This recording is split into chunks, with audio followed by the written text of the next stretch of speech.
රටට තව හයියක් ශක්තියක් බවට පත් වෙනවා අපිට මේ පළාත් පාලන ආයතනවල බලය. ඇයි?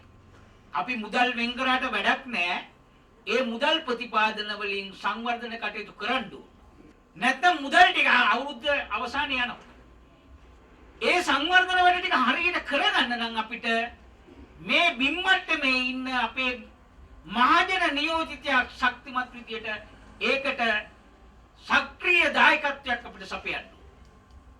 ඒ නිසා අපි ලොකු වේගවත් ගමන දුවනවා. දැන් ඔයගොල්ලෝ හිතන්න අපි මේ කොයිතරම් වේගයෙන් අපි දුවනවද කියලා කිව්වොත් එහෙම ඇත්තටම අපිට මේ දින ටික ගියා අපිට දැනුනේවත් නෑ. ඇයි? අපිට වෙන විවේකයක් තිබ්බේ නෑ.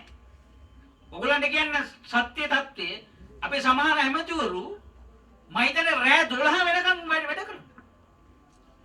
රෑ 12 වෙනකම් වැඩ කරනවා. ආපහු පාන්දර වැඩට බහිනවා. එහෙම රටක් හදලා තියෙනවද මේ රටේ පාලකයෝ?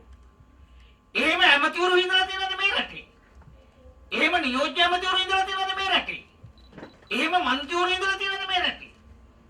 ගොඩක් දවස් වලට අපි දැන් මම අද මේ වැඩේ දාගත්තු නිසා තමයි මම මේ ආවේ.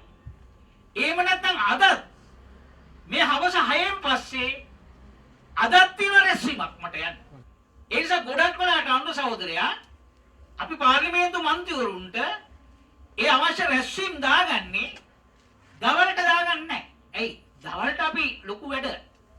ඒ නිසා සමහරක් වෙලාවට රැස්වීම් දාන්නේ අපිට රෑ 10ට.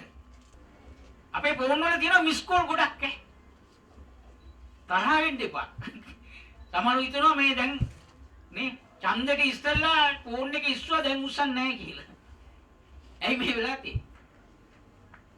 ඊට පස්සේ මම කරන වැඩේ අත්‍යවශ්‍යම දැන් මිස් කෝල් වලට අර මම සර්ව් කරගත්ත ටිකක් ඉන්නවනේ ඒවට මම ආපහු මිස් කෝල් වලට ගන්නවා. හැබැයි බොහෝ වෙලාවට මේ සර්ව් කරගත්තේ නැති එකකට මට ගන්න බැරි වෙනවා. ඒක මුණ දෙන ඇත්ත යථාර්ථය. ඒ කියලා මේ මොකද්ද කරන්නේ? මේ සොල ගහන්නවද? ෆෝන් එකකට කන් නොදී ඉන්නවද? නෑ. මේ මොකද්ද කරන්නේ? ඒ වෙලාවෙත් අපිට මේ රට ගොඩනගන වැඩේට බහැලා තියෙන්නේ. ඇයි? එහෙම දුවන්නේ නැතුව මේ රට ගොඩ දාන්න බෑ.